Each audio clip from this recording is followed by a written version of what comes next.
Voilà, Jean-Luc Mélenchon est notre invité. Vous êtes le candidat du Front de gauche à l'élection présidentielle, député européen. Et vous avez fait une nouvelle édition de Qu'ils s'en aillent tous, un best-seller apparemment. Et puis, un petit programme du Front de gauche aux éditions Librio. Donc, un candidat et aussi un auteur apparemment qui va commenter avec nous ce soir. D'abord, la proposition et l'image du jour, une fois de plus, Angela Merkel, Nicolas Sarkozy sur le perron de l'Élysée et qui propose un traité le plus vite possible, à marche forcée, je cite, à 29 ou à 17, ouvert à tous les pays, et qui répète la nécessité d'un budget équilibré pour chaque pays, garanti par une règle d'or dans la Constitution et vérifié par une Cour de justice, la Cour de justice européenne. Voilà le programme. Comment vous réagissez ? Bon, on ne va pas abasourdir ceux qui nous écoutent. Il y a beaucoup de dimensions techniques à tout ça. Mais résumons, ces deux-là se sont retrouvés. M. Sarkozy a fourni la salle, elle a amené les idées.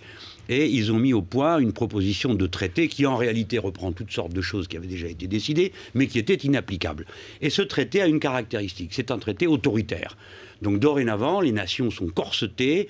Si jamais elles sortent du rail, elles sont sanctionnées avec des amendes qui aggraveraient d'ailleurs leurs difficultés plutôt qu'autre chose. Et on ne touche pas à l'essentiel. C'est-à-dire, il n'y a aucune mesure pour juguler les marchés financiers. La Banque centrale européenne doit rester indépendante. Elle ne peut donc pas prêter aux États souverains. Pour résumer l'abomination qu'est cette affaire, regardez que pendant la semaine qui vient de s'écouler, la Banque centrale européenne a prêté plus d'argent aux banques nationales qu'elle n'en a prêté en 1 an et demi aux différents pays de la zone euro.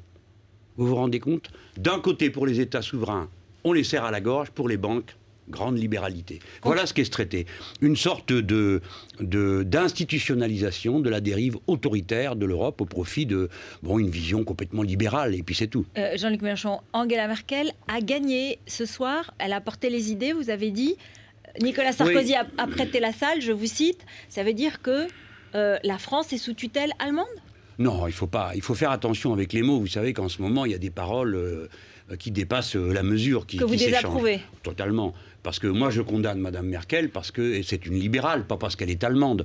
Donc nous ne sommes pas sous tutelle allemande, nous sommes sous la tutelle d'une vision de la politique économique qui est conforme aux intérêts d'une fraction de la population allemande. J'espère avoir été clair. Je vais vous dire au fond l'affaire. Pourquoi Mme Merkel est tétanisée à l'idée qu'il puisse y avoir la moindre inflation, où que ce soit. Donc elle serre tous les écrous. C'est l'histoire, on nous a dit. C'est les années 30, c'est la naissance du nazisme, c'est un traumatisme. Ah ben non, mais ça compte, bien sûr. C'est un traumatisme. Mais on a vu ça dans d'autres pays. La vérité, c'est que pour l'essentiel, les Allemands épargnent plus que les Français, qui sont déjà les records du monde des petites fourmis, et qui ne sont pas si gales pour un sou. Ils épargnent plus, et cet argent est pour l'essentiel voué à des fonds pour leur retraite. Donc ce n'est pas le système par répartition que nous avons, c'est un système par capitalisation. Donc quand on a un système par capitalisation, qu'on a une population... On veut préserver le niveau de la monnaie, bien sûr. Âgée. La population allemande est beaucoup plus âgée que la population française. Ils se dépeuplent, ils vont être 15 millions de moins. Il faut pas d'inflation. Donc pour eux, il ne faut surtout pas toucher aux magots. Et donc ils imposent à toute l'Europe, un pays comme la France, qu'un pays jeune qui déborde d'énergie, se voit complètement étranglé à faire une petite politique dans laquelle il n'y a pas de progrès de l'activité. Je me souviens quand même que vous aviez voté pour le traité de Maastricht. Oui.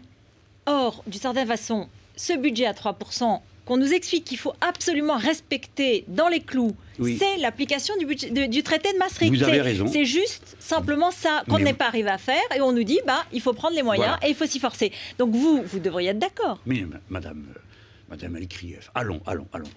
Entre le traité de Maastricht et aujourd'hui, il y a eu le traité de Lisbonne et la réforme constitutionnelle, même eu le traité d'Amsterdam. Je fais partie des gens qui ont cru de bonne foi que ce que contenait le traité de Maastricht allait arranger les affaires.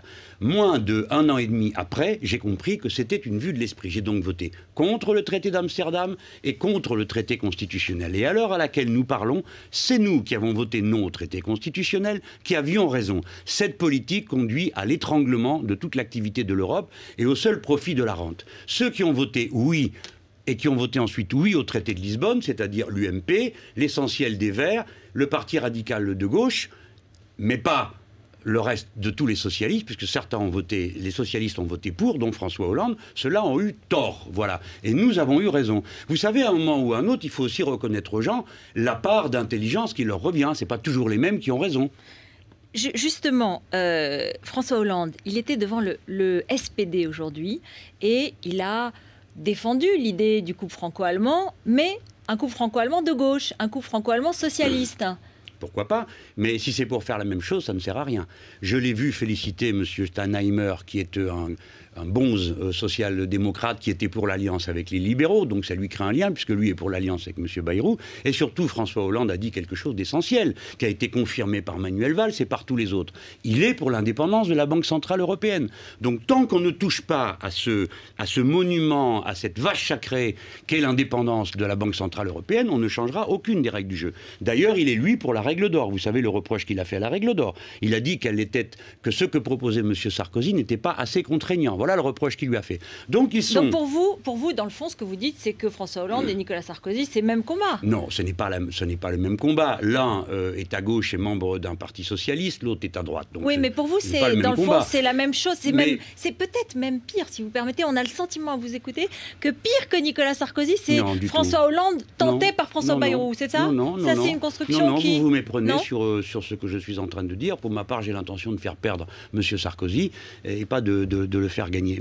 Pas de faire gagner François Hollande. Mais je dis, mais nous verrons. Écoutez, d'abord, on va me faire gagner moi. Si ça vous ennuie pas, vous me laissez ma chance. Non, ce que je veux dire, c'est que, en effet, il y a un clivage qui semble traverser la politique. Comme on l'a vu dans certaines circonstances, ça arrive. Lorsqu'il y a eu le débat sur le oui et le non, eh bien, vous aviez un oui de droite, un oui de gauche, et puis vous aviez un non de gauche et un non de droite. Bon, ce sont des choses qui arrivent à certains moments de la vie nationale. Aujourd'hui, vous avez le camp de l'austérité, ceux qui sont pour la règle d'or, donc avec des nuances. Vous y mettez François Hollande avec Nicolas Sarkozy bien sûr. Et François Bayrou. Il y a une austérité de gauche, dit François Hollande, il y a une austérité de droite, dit M. Sarkozy, et puis il y a des gens qui sont contre cette politique d'austérité, c'est-à-dire le Front de gauche, qui est le seul rassemblement politique qui s'oppose à l'austérité. Il y en a d'autres, peut-être Marine Le Pen, peut-être l'extrême gauche, il y en a d'autres. Pas du tout. L'extrême gauche, sans doute, je ne sais pas s'il pose la question comme ça, mais Madame Le Pen n'est pas contre la politique de l'austérité. C'est tout le contraire, puisqu'elle est contre l'augmentation du SMIC, elle a traité de mesurette, elle est contre le blocage des loyers, qu'elle a traité de mesures communistes, elle est contre donc rien à voir. Juste un mot, je voudrais que vous écoutiez... Je suis content de vous l'entendre dire. Juste un mot, je voudrais que vous écoutiez cet échange entre... Enfin, ces réactions, François Bayrou et Daniel Cohn-Bendit. Et je me demande duquel vous êtes le plus proche. On va écouter François Bayrou et la réponse de Daniel Cohn-Bendit. C'est une démarche civique de choisir un produit français. Il n'existe pas d'autre moyen d'inciter que de créer un appel pour des produits fabriqués en France. C'est idiot dans un monde de la mondialisation maintenant, acheter français, mais on revient au Moyen-Âge de l'Europe. Voilà, François Bayrou sur le grand jury RTL hier et Daniel Cohn-Bendit sur Europe 1 ce matin. Il faut acheter français, dit François Bayrou. C'est idiot, dit Daniel Cohn-Bendit. Je pense que tous les deux déraisonnent là. Trop facile. Ben, vous allez voir mon explication, car il y a plus intelligent que leur point de vue, le mien. Voilà. Si vous le permettez, on peut aussi avoir de l'estime de soi. Hein, bon. Ça ne veut rien dire, parce il vaut mieux acheter français. Oui, bah d'accord, si on en a les moyens, par exemple. C'est ce que va vous répondre le tout venant. Si la marchandise qu'on vous offre est de meilleure qualité, ou si elle est de qualité comparable, pourquoi pas? Si elle est de prix comparable. Tout ça, ce sont des phrases. Ce qui importe, c'est que par une planification écologique de la production, les Français reprennent pied et qu'ils réindustrialisent leur pays. Ce dont ni M. Bayrou ni M. Cohn-Bendit ne veulent, c'est-à-dire de mesures qui sont des mesures décidées par l'État, qui sont des mesures de protection, mais bien sûr, de protection. Absolument, des mesures qui sont décidées par l'État. Et je vous signale que vous vivez sous l'empire de l'État, car tous les jours vous respectez la loi, et la loi, c'est l'État. J'ai une question plus personnelle. Vous ne regrettez pas la petite phrase capitaine de pédalo à l'encontre de François Hollande? Ah, sûrement pas. Vous savez, j'ai compris les règles du jeu médiatique, hein, donc on apprend vite. J'ai fait une interview dans laquelle il y avait la petite phrase pour M. Fillon et la petite phrase pour M. Hollande. M. Hollande a lâché ses amis les plus violents sur moi sur cette petite phrase. Il m'a aussitôt ils m'ont traité d'homme d'extrême droite, de droite, etc. Mais j'ai l'impression que la banderille a piqué à l'endroit où elle devait piquer. Et tout le monde a alors compris qu'il y avait un problème. C'est quoi le problème alors? Le problème, c'est que... Non, mais parce que vous dites, quand vous dites capitaine de pédalo, c'est vous dites un homme faible, un homme mou, la gauche molle. Bah si, tout le monde a compris ça. Tout le monde a compris ça. Vous comprenez ce que vous voulez, mais moi, je sais ce que je dis. Quand je vous parle d'un capitaine de pédalo, vous voyez le capitaine. Moi, je vois le pédalo. C'est-à-dire le pédalo, c'est une politique qui n'est pas adaptée au temps de tempête. Quand M. François Hollande annonce qu'il est le prochain président et que dans l'interview qu'il donne à Libération, il dit qu'il veut donner du sens à la rigueur, il se rallie à l'austérité, il a le droit, et moi j'ai le droit de dire que l'austérité est toujours de droite et que c'est une bêtise pour quelqu'un de gauche que d'y souscrire. Voilà. Et je l'ai fait avec ma manière à moi, qui est de mettre un peu d'humour et des mots qui sont un peu piquants et qui font réfléchir. Deux petites Alors questions après, pour tant finir. pis pour ceux qui viennent, pour ceux qui s'en plaignent, s'ils s'en plaignaient moins fort, on l'aurait peut-être moins remarqué.